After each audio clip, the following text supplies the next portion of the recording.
For more than 1,000 years, the resurrected Sith Empire advanced unchecked in deep space.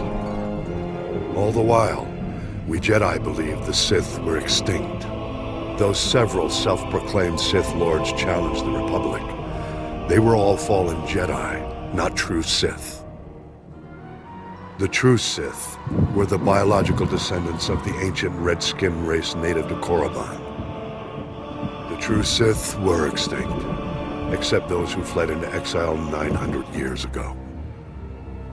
The success of their reincarnated civilization is testimony to the dark genius of the Sith Emperor.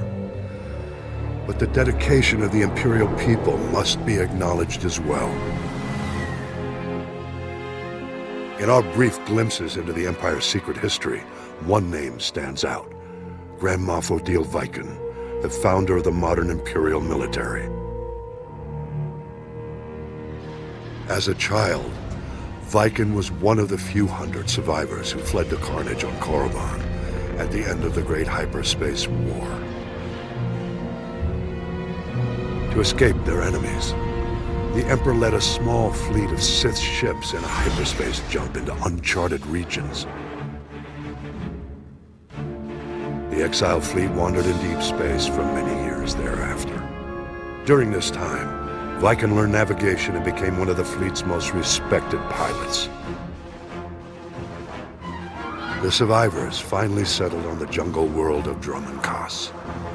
There, the Emperor revealed his vision to build a new civilization of unrivaled efficiency. And he promised his people vengeance. He promised them an empire destined to dominate the galaxy, an empire destined to bring about the Republic's destruction. The Emperor's role in Reconstruction was as visionary alone. He's said to have withdrawn into isolation and left the logistics to a newly formed Dark Council, and to loyal Imperial leaders like Odile Viken. While the Dark Council debated long-term plans in the Sith power structure, the young Viken took on the monumental task of establishing order. Viken drafted every non-Force user of age into the new Imperial military. He then developed the Imperial Military Training Regimen that remains to this day. With his army well-trained, Viken led a campaign to carve a footprint into the wilderness of Dromund Kaas, to create room for the Empire's new capital to flourish. Records suggest that during the campaign, he personally slew a rabid Tyranitar on the site where the Imperial Citadel stands today. After establishing the Empire's dominion on Dromund Kaas, Viken turned his attention to constructing a new Imperial Navy. Dividing his troops between engineering, mining, and manufacturing, he laid the groundwork for an ambitious plan: the creation of the Imperial Armada. By his own estimates, the task would take centuries. Viken knew he would never see even a fraction of his plan's success. Nonetheless, he garnered the support of the Dark Council and started the work.